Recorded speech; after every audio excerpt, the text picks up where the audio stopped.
591 menyembunyikan sesuatu yang mencurigakan. Setelah Amandamu selesai berbicara, Ricky Mo tidak segera berbicara. Ada keheningan di ruangan itu. Amandamu juga tidak mendesak, dengan sangat sabar menunggu jawaban Ricky Mo.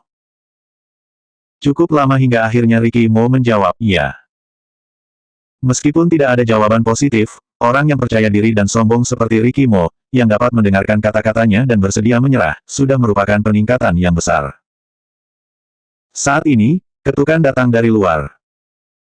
Amandamu dan Ricky Mo saling melirik, kemudian bangkit dengan ekspresi wajah yang sedikit berubah. "Aku pergi dulu untuk melihat sebentar." Amandamu bangkit dan berhenti sejenak, sebelum akhirnya berkata ragu-ragu, "Kamu pilih lemari pakaian, atau kamar mandi?" Situasi saat ini sangat istimewa, apalagi Ricky Mo masuk melalui jendela. Jika diketahui oleh orang bawahan Kenzoli, konsekuensinya akan sulit ditebak. Dia hanya bisa memintanya bersembunyi dengan perasaan bersalah.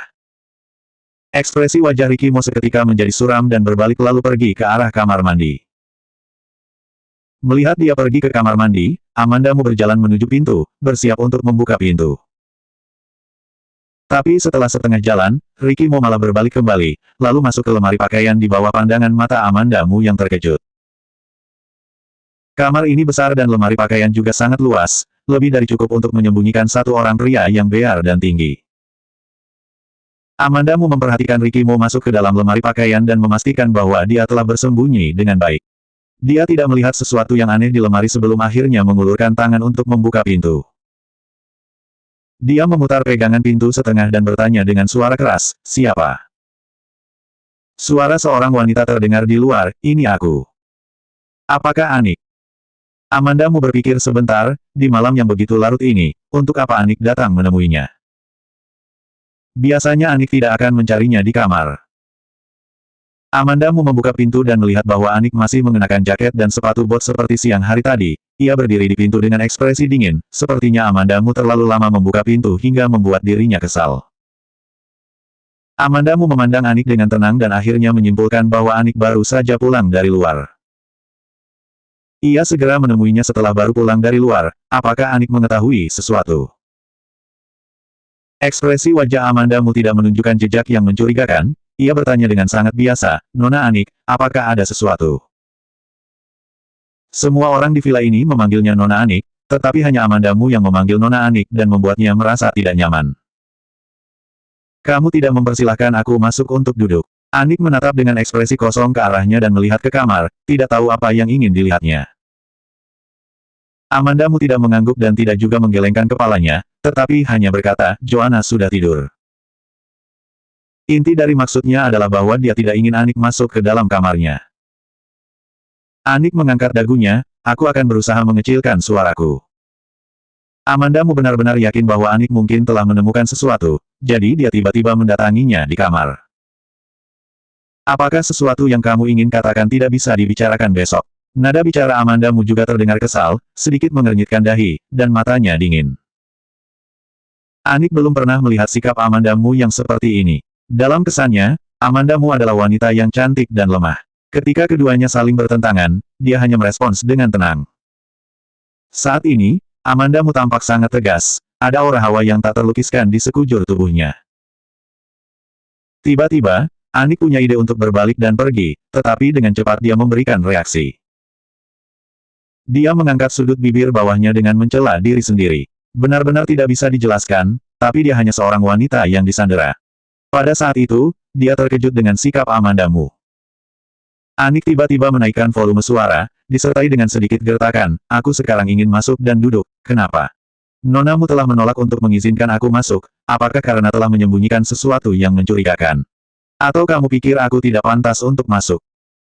Apakah Nona Anik pikir ada sesuatu yang mencurigakan di kamarku? Amandamu masih menghalangi pintu untuk mencegah Anik masuk. Tidak ada yang mencurigakan di kamar itu, tetapi hanya menyembunyikan Ricky Mo saja."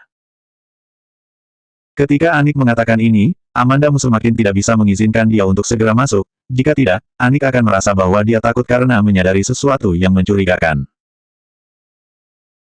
Dia akan menemui jalan buntu dengan Anik pada akhirnya. Dia adalah seorang wanita, Amandamu tahu dengan jelas, sebagian besar waktu ketika wanita melakukan sesuatu, mereka hanya ingin melakukannya sekaligus, tetapi mereka tidak terlalu peduli tentang hal-hal itu sendiri. Amandamu menduga bahwa di dalam hati Anik, saat ini dia hanya ingin masuk ke dalam kamar. Mengenai tujuan awalnya untuk menemui Amandamu, itu tidak lagi begitu penting. Amanda, apakah menurutmu Tuan akan memberi perlindungan, sehingga kamu merasa tidak takut? Anik benar-benar kesal oleh Amandamu. Aku tidak berpikir begitu. Setelah Amandamu selesai mengucapkan kalimat tersebut, dia tiba-tiba tertawa. Nona Anik, aku harus mengingatkanmu tentang sesuatu. Jika aku mau, kamu mungkin harus memanggilku Nyonya. Kamu, Anik tercekik oleh kata-kata Amandamu. Sudahlah, kamu masuk saja. Amandamu memeluk kedua lengannya dan mengambil satu langkah ke samping, pura-pura berkata dengan murah hati, jika aku benar-benar bersama dengan tuan rumahmu suatu saat nanti, kamu juga bisa dianggap setengah tuan rumah, jadi kita lebih baik harus hidup rukun agar tidak menyulitkan tuan rumahmu itu. Amandamu tahu bahwa Anik mencintai Kenzoli dan dengan sengaja mengatakan, tuan rumahmu, ke dalam hati Anik. Wajah Anik seketika pucat, ia tidak lagi berkata kepada Amandamu, dia masuk ke dalam kamar dengan wajah yang pucat. Amandamu menutup pintu, mengikuti Anik, melirik ke arah lemari, dan perlahan-lahan berjalan ke pintu kamar mandi dan berdiri, tampak seolah-olah dia sengaja menghalangi pintu kamar mandi. Setelah Anik masuk ke dalam kamar, ia melirik ke tempat tidur, dan melihat Joanamo benar-benar sudah tidur, jadi dia melangkahkan kakinya sedikit lebih pelan. Amandamu sedikit terkejut, ternyata Anik bukanlah orang yang sangat jahat. Lemari di kamar memiliki 6 pintu dan sangat besar. Anik berjalan ke lemari dan membuka pintu satu persatu tanpa mengelak. Amandamu berdiri di pintu kamar mandi dengan wajah yang tenang. Semakin banyak tali di bagian bawah jantung yang terentang saat pintu lemari terbuka, hingga membuat dia semakin tegang. Akhirnya, Anik menoleh ke arah Amandamu ketika dia membuka pintu keempat. Amandamu mengangkat alis, mengapa kamu tidak membukanya? Dia merasa bahwa dia mungkin telah mendapat pengaruh Ricky Mo terlalu besar, sehingga dia bisa sangat tenang. Tuhan tahu betapa dia khawatir jika Ricky Mo ditemukan oleh Anik. Anik menyipitkan matanya dan melihat ke kamar mandi di belakang Amandamu, ekspresi wajah Amandamu tetap tidak berubah, tetapi dia dengan sengaja memindahkan 2 langkah ke samping untuk membuat ilusi menutupi pintu kamar mandi.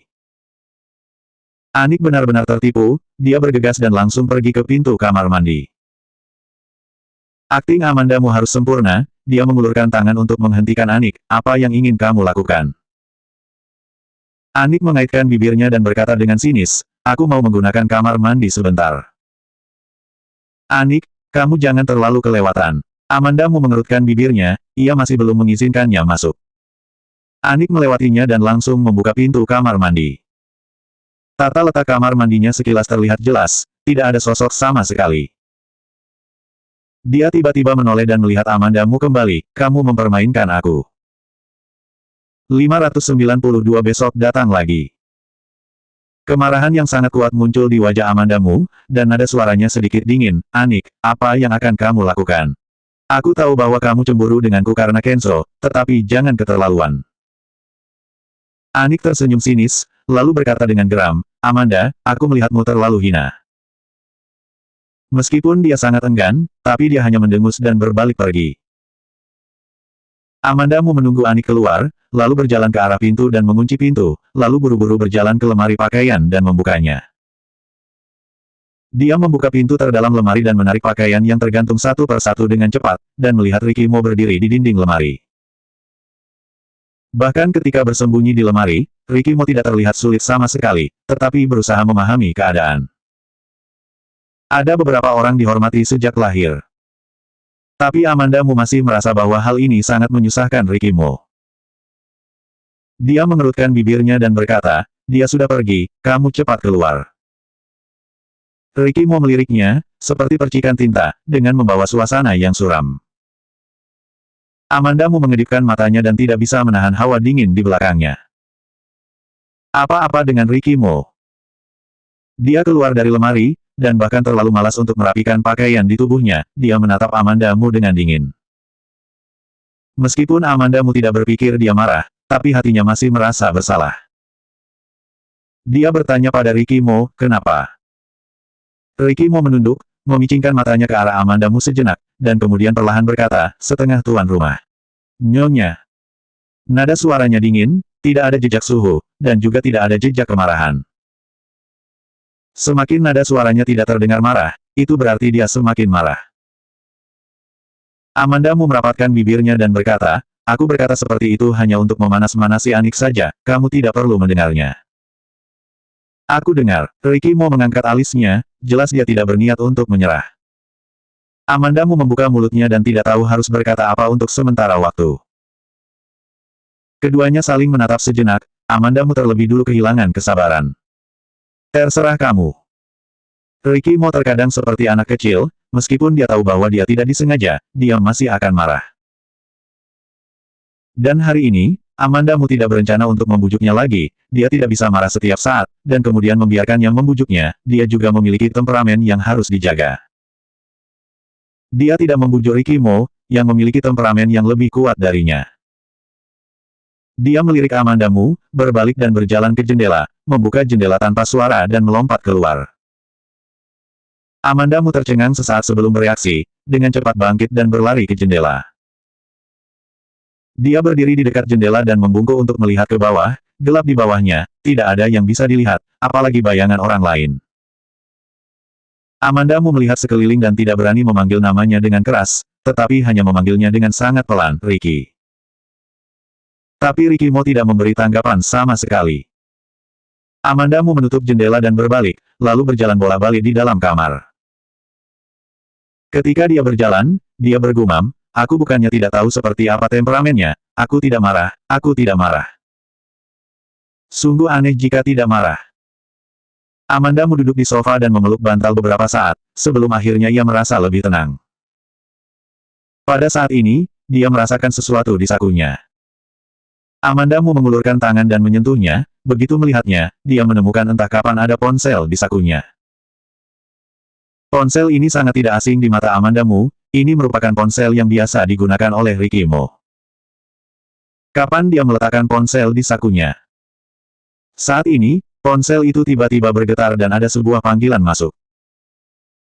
Amandamu ragu-ragu sejenak dan kemudian mengangkat panggilan telepon tersebut. Suara Ricky Mo yang berat pun berdering di telepon, aku besok akan datang lagi untuk menemui kalian. Amandamu bertanya dengan heran, besok? Ricky Mo besok masih harus memanjat jendela. Kamu besok masih harus memanjat dari jendela untuk ke sini. Amandamu langsung menolak, tidak boleh, aku tidak mengizinkan kamu untuk memanjat lagi. Dia sekarang tahu bahwa Ricky Mo sudah aman, jadi dia tidak ingin Ricky Mo mengambil risiko ini lagi. Ricky Mo, selamat malam. Lalu dia lagi berbicara-bicara. Amandamu terpaksa menutup telepon. Dini hari berikutnya. Joanna Mo bangun sangat pagi, menengadah dari tempat tidur, dan melihat sekeliling dengan rambut sarang burung kecil di kepalanya. Begitu dia bangun, Amandamu juga ikut tersadar. Amandamu pun duduk, ia merentangkan 5 jarinya, dan menyisir rambut Joanna Mo yang berantakan dengan tangannya, kamu bangun pagi sekali. Joanna Mo menggosok matanya dan bertanya pada Amandamu, di mana papa? Dia akan datang lagi malam ini. Amandamu tahu, berdasarkan sifat Ricky Mo, meskipun dia tidak akan membiarkannya memanjat lagi, dia pasti akan datang jika dia berkata ingin datang lagi. Hanya sedikit orang yang dapat mengubah keputusan yang dibuat oleh Ricky Mo. Joanna Mo mengerutkan kening dan tampak seperti akan menangis, kenapa dia tidak menungguku? Amandamu pun menghiburnya, karena kamu sudah tertidur, dia tidak ingin membangunkanmu jadi dia tidak memanggilmu. Joanna Mo tampak sedikit sedih, tetapi dengan cepat digoda oleh Amandamu dan perhatiannya pun teralihkan. Ketika ibu dan putri pergi keluar, Amandamu memberi perintah pada Joanna Mo, kamu tidak boleh memberitahu orang lain bahwa kamu bertemu dengan papa. Mengerti? Kenapa? Joanna Mo memandang Amandamu dengan ekspresi bingung, lalu tiba-tiba tersenyum, aku tahu, karena papa adalah Superman, jadi rahasia ini tidak boleh diketahui oleh orang lain. Ya, ini adalah rahasia yang tidak boleh diketahui orang lain. Imajinasi anak sebenarnya adalah sesuatu hal yang sangat baik. Joanna Mo bertemu dengan Ricky Mo tadi malam, kini dia dalam suasana hati yang baik. Ketika dia tiba di ruang makan, dia berkata dengan manis, Paman Li, Bibi Anik. Anik dan Amandamu tampak tidak senang karena perselisihan mereka tadi malam, tetapi ketika Joanna Mo memanggil Anik, Anik masih menunjukkan senyum dan meresponsnya. Dapat dilihat bahwa Anik sangat menaruh perhatian kepada anak-anak. Amanda menduga bahwa ini mungkin ada hubungan dengan pengalaman hidup Anik. Apa yang Anik katakan sebelumnya tentang ayah angkat mungkin berbohong padanya, tetapi pengalaman hidupnya harusnya benar. Ia mungkin memang sudah menjadi yatim piatu ketika ia masih anak-anak dan diadopsi, sehingga ia bisa memiliki rasa kasih sayang terhadap anak kecil. Ketika sarapan berakhir, Kenzo Lee tiba-tiba menatap Amanda Mu, lalu bertanya dengan hangat, apakah kamu mau pergi jalan-jalan? Kenzo Lee dulu berbicara dengan nada yang sama, tapi sekarang Amanda Mu merasa jijik mendengarnya. Amanda Mu tidak tahu apa yang Kenzo Lee pikirkan, dia pun langsung berkata, aku tidak ingin pergi jalan-jalan, jika kamu punya maksud dan tujuan lain maka langsung katakan saja, tidak perlu berbicara ke sana kemari. Joanna mau pergi bermain setelah sarapan, jadi Amanda Mu juga tidak menunjukkan sikap yang sopan. Kenzo Lee tidak mengatakan apa-apa, tapi Anik tidak bisa duduk diam. Nona Mu, kamu sudah lama di sini. Tuan khawatir kamu akan bosan, jadi dia ingin mengajakmu jalan-jalan. Saat Anik mengatakan kata, Nona Mu, ia meningkatkan nadanya, dan makna peringatan itu jelas tersirat. Setelah Amanda Mu mendengar kata-kata itu, ia pun tersenyum pada Anik, kalau begitu, apakah aku boleh meminta Nona Anik untuk membawaku pergi jalan-jalan? Spoiled Wife, Bad President, Bab 593 Aku Tadi Malam. Setelah mendengar kata-kata itu, Anik menatap Amanda Mu dengan tatapan buruk, tetapi tidak mengatakan apa-apa, ia hanya menoleh untuk memandang Kenzo Lee. Kenzo Lee hanya tertawa kecil, sedikit pun tidak mengeluarkan amarah, jika kamu ingin Anik menemanimu juga boleh. Ekspresi wajah Anik sedikit berubah, lalu dia berteriak singkat, Tuan. Jelas ia sangat menolak untuk menemani Amanda Mu pergi keluar. Amanda Mu sama sekali tidak terkejut dengan sikap Anik, sebaliknya, dia merasa bahwa wanita berhati dingin seperti Anik ini benar-benar lucu. Amanda Mu sedikit memiringkan kepalanya dan tersenyum, lalu bertanya pada Kenzo Lee, jadi, hanya seperti itu keputusannya. Kenzo Lee menurunkan matanya sedikit dan nada bicaranya masih lembut, kalian berdua bisa pergi bersama, biarkan Joanna tinggal di rumah, di luar terlalu dingin. Amanda Mu tercengang sejenak, lalu tertawa kecil, iya, di luar terlalu dingin, lebih baik aku tidak pergi keluar. Setelah selesai berbicara, dia berdiri sambil tersenyum dan berjalan ke samping untuk membawa Joanna Mu keluar. Saat berbalik, senyum di wajah Amanda Mu menghilang sepenuhnya. Amanda Mu ingin meminta Anik untuk menemaninya, tetapi dia tidak ingin pergi dengan Kenzo Lee, dan Kenzo Lee bukan orang yang mudah untuk berurusan dengannya. Apa yang baru saja dia katakan dalam kata-katanya sangat jelas bahwa jika dia ingin pergi dengan Anik, maka Joanna Mu harus ditinggalkan di sini. Kenzo Lee sangat berhati-hati, karena dia takut Amanda Mu pergi keluar dan mencari cara untuk menyelinap pergi, sehingga Joanna Mu ditinggalkan di villa. Ketika seorang pria yang pandai menyamarkan dirinya dengan penampilan yang lembut dan baik, setelah mengungkapkan sifat mementingkan diri dan pemikiran yang sempit, jangan mengatakan lebih banyak ilusi kepadanya. Kenzo Lee bukan lagi Kenzo Lee yang dulu. Jadi, hubungannya dengan Kenzo Lee tidak bisa kembali lagi seperti dulu. Yang disebut persahabatan sampai mati itu tidak lebih dari perasaan palsu yang diciptakan oleh Kenzo Lee untuk mencapai tujuannya. Ketika keduanya pergi keluar, dia merasakan Joanna Mu menarik lengan bajunya. Ketika dia melihat ke bawah, dia melihat Joanna Mu menatapnya, dan berbisik, Mama, mengapa kamu marah? Amanda Mu menyentuh wajah Joanna Mu, karena Mama menemukan sesuatu yang sangat tidak bahagia. Joanna Mu berkata dengan tidak jelas, kalau begitu kamu harus sedikit bahagia. Amanda Mu tersenyum, ada kamu di sini, akan membuatku jauh lebih bahagia. Amanda Mu tidak menuruti untuk pergi jalan-jalan dengan Kenzo Lee, dan Kenzo Lee tidak juga memaksanya. Namun, Kenzo Lee juga tidak keluar, termasuk Anik yang juga hanya tinggal di villa. Amanda Mu sekarang lebih suka menemui Anik, dia juga tidak ingin bertemu Kenzo Lee. Dia tidak ingin bertemu dengan Kenzo Lee, tetapi dia harus menjaga emosi Joanna Mu. Joanna Mu tadi malam sudah bertemu dengan Ricky Mo, suasana hatinya sangat baik, jadi dia ingin bermain di ruang utama. Amanda Mu terpaksa harus menemaninya. Dia dan Joanna Mu ada di ruang utama, dan Kenzo Lee juga ada di ruang utama. Joanna Mu memainkan puzzle, dan Kenzo Lee juga menemaninya untuk bermain. Joanna Mo masih menyukai Kenzo Lee, dia juga senang bermain bersama Kenzo Lee. Amanda Mu menatap Kenzo Lee, dan tiba-tiba mendengar Kenzo Lee berkata, apakah Joanna sangat senang? Iya, Joanna Mo mengangguk berat. Kenzo Lee bertanya, apa yang membuatmu sangat senang, apakah kamu bisa memberitahu Paman Lee? Aku tadi malam, begitu Joanna Mo membuka mulutnya, hati Amanda Mu pun terangkat hingga ke tenggorokannya. Joanna Mo tidak bermaksud mengatakan bahwa tadi malah dia bertemu dengan Ricky Mo, kan? Amanda Mu berpikir dalam benaknya dan mencari alasan untuk memutus kata-kata Joanna Mo.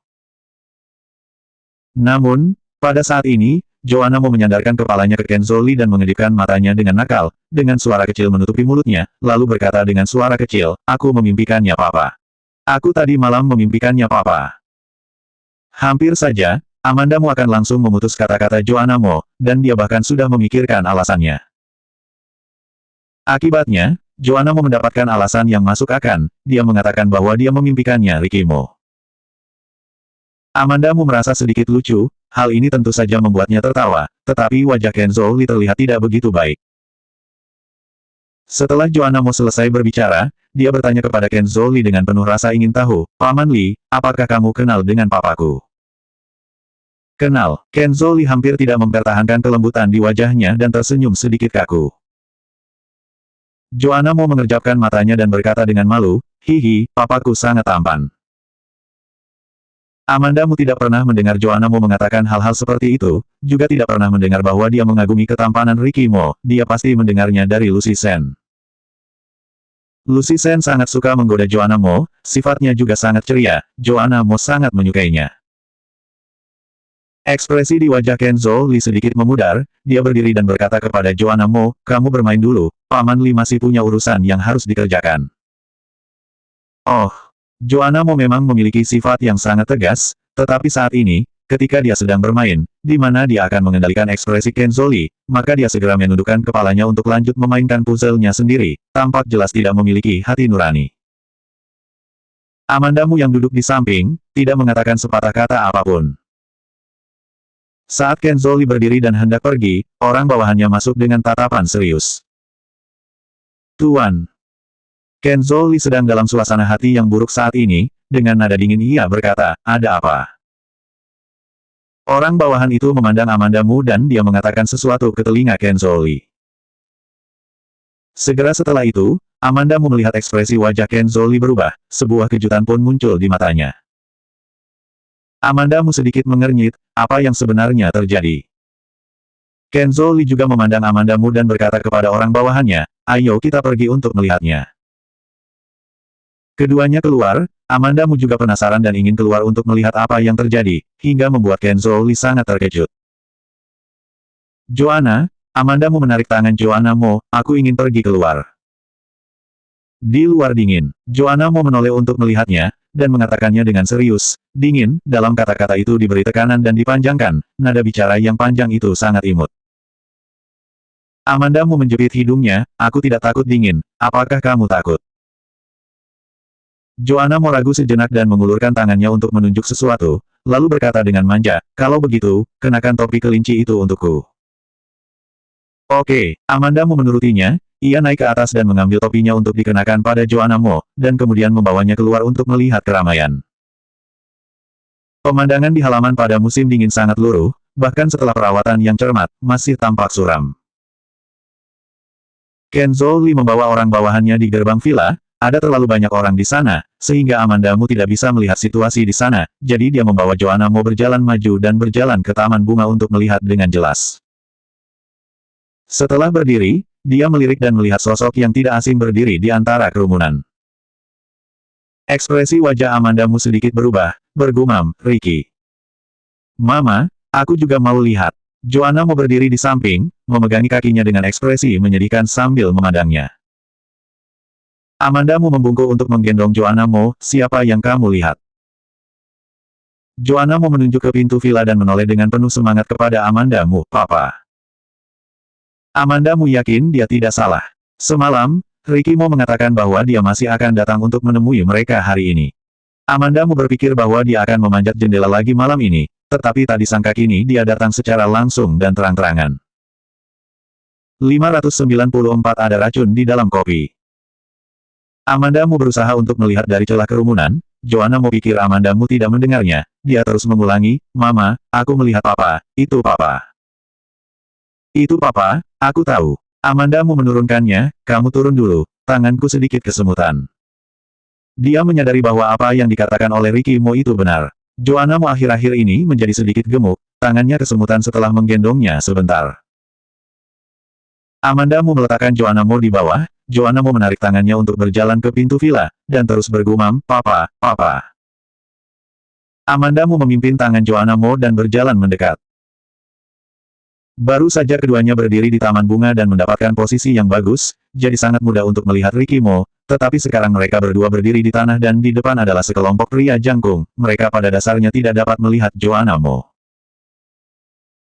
Joanna Mo menarik Amandamu masuk ke celah untuk menemukan Ricky Mo. Amandamu menarik Joanna Mo, berjongkok dan berbisik pada Joanna Mo, Joanna, jangan maju ke depan, nanti Papa akan masuk, kita menunggu di rumah saja. Ricky Mo dapat ke sini dan tentu saja dapat masuk ke dalam ruangan, mereka menerobos di sana-sini juga tanpa hasil.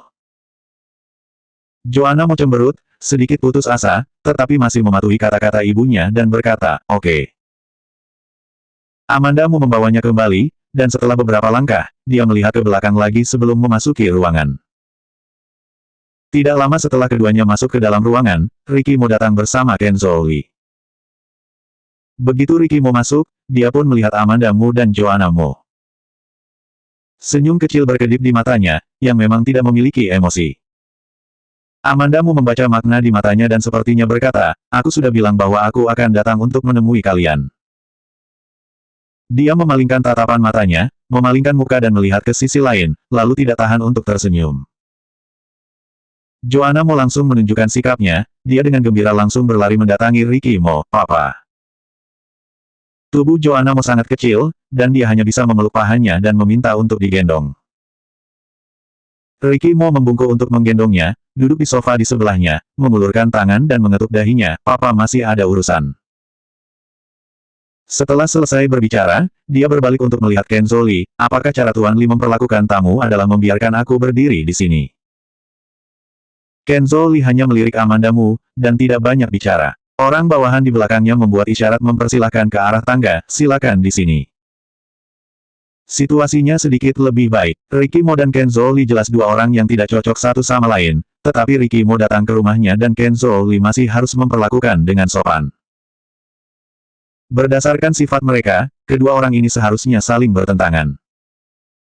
Jika ada yang bisa diselesaikan dengan damai, maka tentu saja itu yang terbaik, tetapi sekarang kedua pihak ini adalah Ricky Mo dan Ken Zhou, yang merupakan orang-orang cukup rumit. Ricky Mo berbalik dan langsung naik ke atas, mengikuti Ken Zhou ke ruang kerja. Amandamu berdiri di sana, sedikit bingung. Hingga akhirnya Joanna Mo yang sedang duduk di sofa, menepuk posisi di sebelahnya, lalu berteriak ke arah Amandamu, Mama, ayo duduk di sini. Amandamu menuruti kata-kata putrinya, ia melangkahkan kaki dan duduk di samping Joanna Mo. Joanna Mo memegang tangan Amandamu dan melihat ke depan, kita menunggu Papa bersama. Amandamu mengusap wajahnya tanpa bicara. Ruang kerja.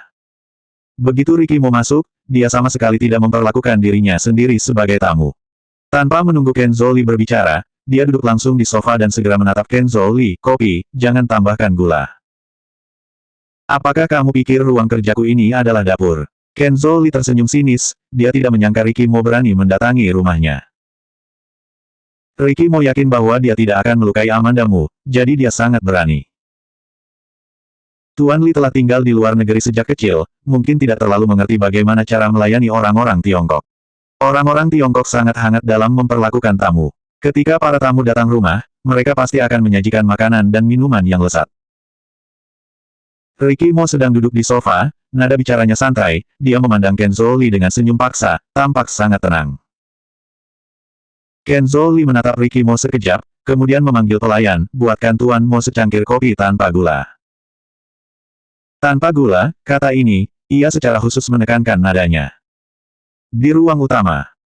Amandamu sangat terkejut melihat pelayan naik ke atas sambil membawa kopi. Apakah Ken Zhou sangat begitu sopan terhadap Ricky Mo? Setelah pelayan mengantarkan kopi ke ruang kerja Kenzo Lee, dia pun mundur untuk keluar. Di dalam ruangan, hanya Ricky Mo dan Kenzo Lee yang tersisa. Anik yang baru kembali dari luar, segera masuk ke rumah dengan ekspresi dingin. Ketika masuk dan melihat Amanda Mu dan Joanna Mo, Anik berjalan ke arahnya dan bertanya langsung, apakah Ricky sudah datang?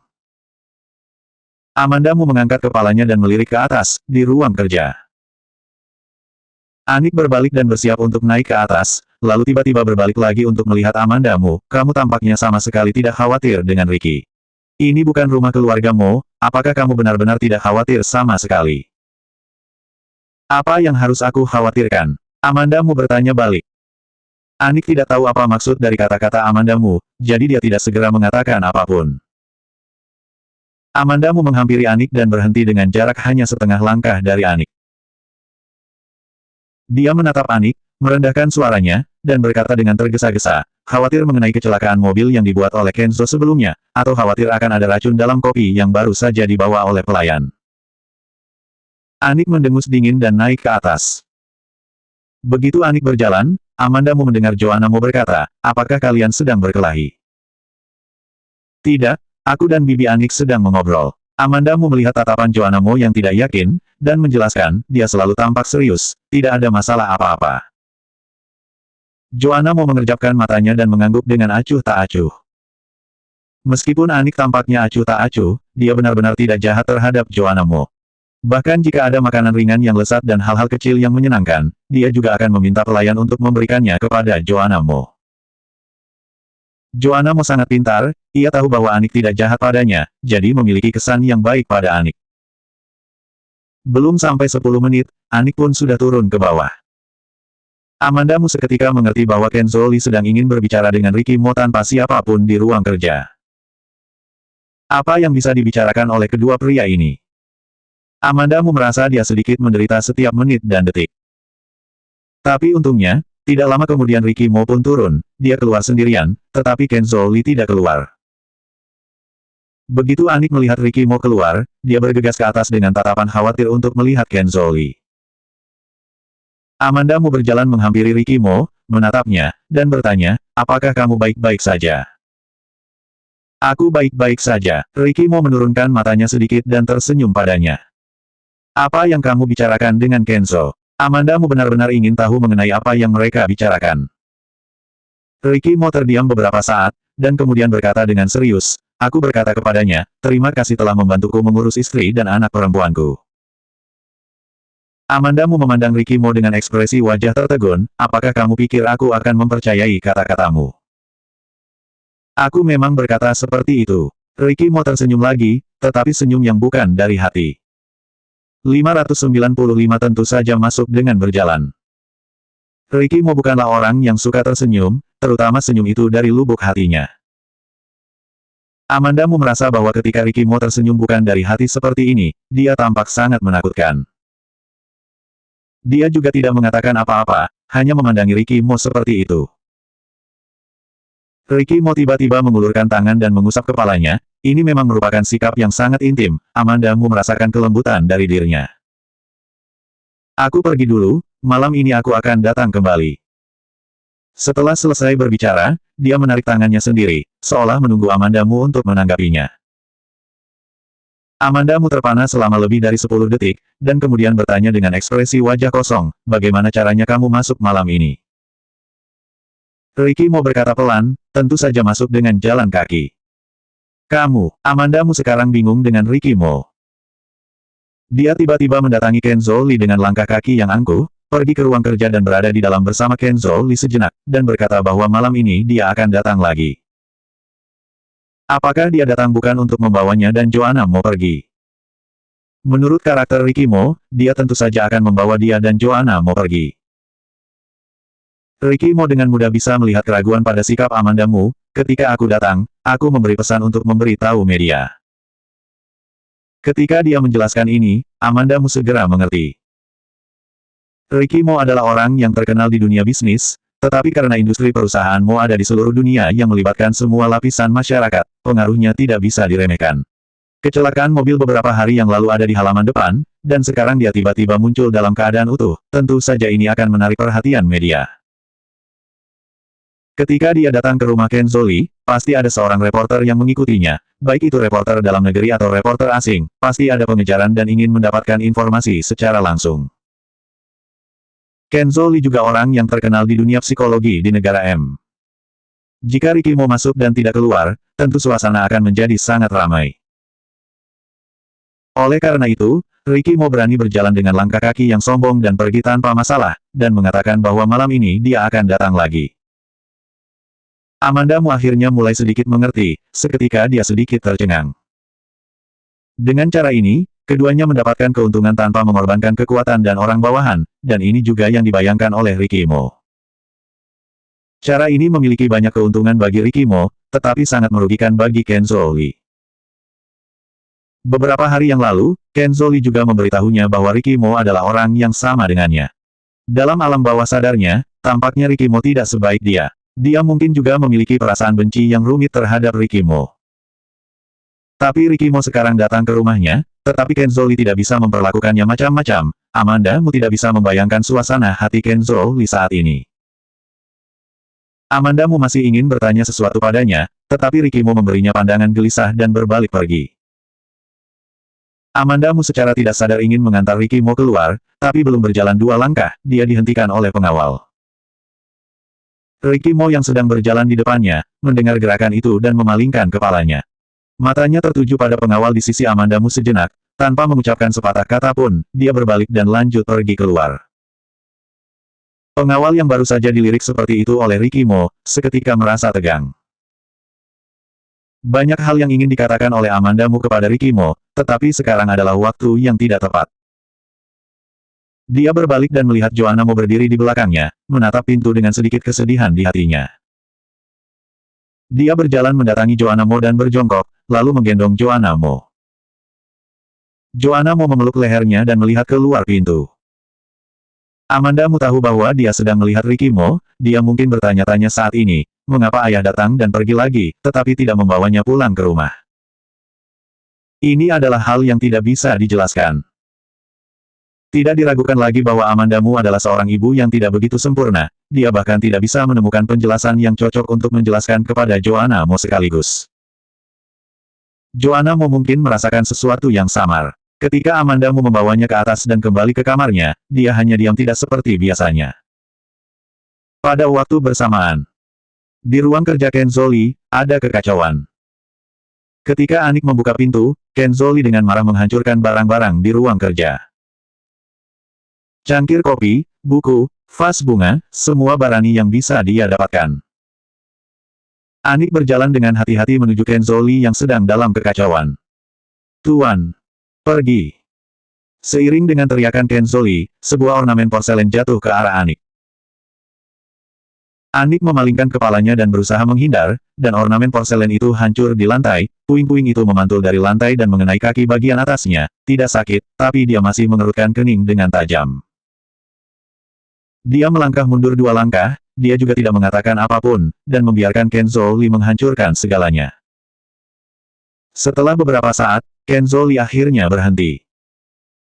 Dia menjatuhkan tangannya, menggenggam tangannya dengan tenaga kuat di atas meja, dadanya bergelombang, menunjukkan bahwa dia masih menekan amarahnya saat ini.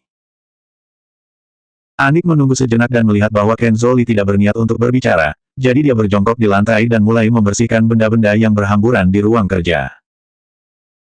Ken Zoli dengan cepat menjadi tenang. Setelah tenang, dia perlahan berjalan ke kursi di belakang meja dan duduk. Dia tidak melirik Anik yang sedang merapikan ruang kerjanya, jelas dia sudah terbiasa sejak dulu. Setelah beberapa saat, dia bertanya pada Anik, kapan terakhir kali aku menjatuhkan barang? Setelah berpikir sebentar, Anik menatapnya dan berkata, jika aku melihatnya dengan mata kepala sendiri, sepertinya 3 tahun yang lalu. Ketika berada di kota J, aku tidak tahu apakah kamu pernah jatuh barang-barang atau tidak. Setelah Ken Zoli mendengar kata-kata itu, dia tertawa sinis, dan mengambil sekotak obat dari laci di samping meja. Melihat ini, Anik dengan cepat berkata, aku akan memberimu air. Tidak perlu. Ken Zoli menolak dengan keras dan menuangkan beberapa pil dari kotak. Saat dia akan mengambil obat dan dimasukkan ke dalam mulutnya, dia juga tidak tahu apa yang dia pikirkan. Emosinya menjadi sedikit gelisah seketika, dia mengambil pil dari kotak obat dan menuangkannya langsung ke mulutnya. Ekspresi wajah Anik seketika berubah, dia cepat menghampirinya, menggenggam lengannya, dan mencegahnya minum begitu banyak obat sekaligus. Obat-obatan ini sudah sangat berbahaya bagi tubuhmu. Kamu tidak boleh minum terlalu banyak. Anik menggelengkan kepalanya dan berkata, aku mohon, jangan diminum lagi. Obat ini bisa menyembuhkan dan juga menyebabkan efek samping. Berapa banyak kerusakan yang harus diderita jika sejumlah obat kecil itu masuk ke dalam tubuh manusia. Kenzo Li bahkan sedikit pun tidak melihat Anik, tetapi hanya dengan dingin berkata, lepaskan. Aku tidak mau. Anik selalu menunjukkan sikap paling setia kepada Kenzo Li, tetapi saat ini, dia tidak bisa membiarkannya. Kenzo Li tidak banyak bicara lagi, dia langsung menggores pergelangan tangan Anik dengan pisau. Anik seketika merasa sakit dan melepaskan tangannya, dia hanya bisa melihat Kenzo Li menelan obat kecil itu. Di luar pintu, Amanda melihat Kenzo Li meminum begitu banyak obat melalui celah pintu, sekilas tampak ekspresi terkejut di wajahnya. Penyakit apa yang diderita oleh Kenzo Li, mengapa dia harus minum begitu banyak obat sekaligus?